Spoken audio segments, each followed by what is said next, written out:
matapos mong mapanood ang video na ito, you are never going to look at cheetahs the same way again. Kapag tinignan mo ang cheetah, mapapansin mong yung ulo niya ay parang pusa, pero yung katawan niya ay mas kahawig pa ng aso. Ang cheetah ang pinakamabilis na hayop sa lupa at ang pinakamabilis na aso naman ay greyhound. Heto yung paa ng cheetah. Siya lang ang pusa na may hindi nagre-retract na mga kuko. Tignan mo yung paa na yan. At ito naman ang paa ng greyhound. Halos magkapareho. Ngayon, kung ikukumpara mo ang paa ng cheetah sa ibang mga big cats, gaya ng leon at tigre, nako, sobrang ibang-iba ang paa ng cheetah. Mas kahawig pa nito ang paa ng aso. Dito talaga napapaisip ang ilang mga eksperto na baka may naganap na genetic tinkering libo-libong taon na ang nakalipas.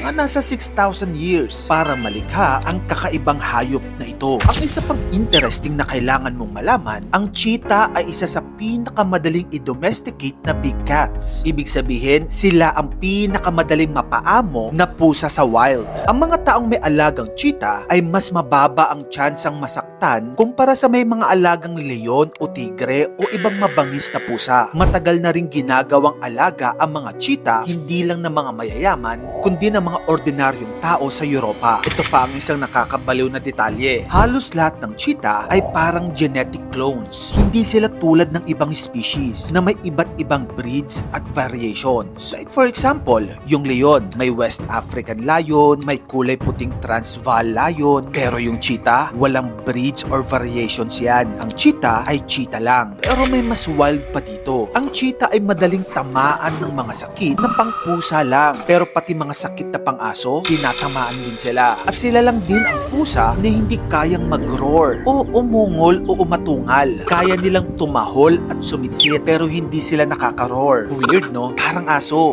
Ngayon, may mga tao na nagtataka kung ang cheetah ba ay isang genetic hybrid na na-engineer ng sinaunang advanced na lahi. Dito pumapasok yung mga fans at believers ng conspiracy na may advanced aliens na noon sa ating civilization and they were responsible sa mga bagay na hindi natin maipaliwanag gaya ng cheetah. Well, alam naman natin na may ilang creatures na kakaiba talaga na parang na genetically tinker. Halimbawa, yung mga buhaya, wala silang pineal gland. Isa sila sa iilang hayop na wala nito. Tapos yung ordinaryong house cat naman, parang ahas, may slitted pupils. Walang ibang big cats na may ganung mata. Mahilig din sila sa daga gaya ng ahas. Sumisit-sit din sila parang ahas. At ang pinaka nakakagulat sa teoryang ito tungkol sa mga pusa, sinasabi ng mga tao na ang pusa raw ay spiritual protector habang ang aso ay physical protector. Kaya isipin mo to, sobrang interesting ng cheetah na maging protector na parang kalahating aso, kalahating pusa. Astig, di ba?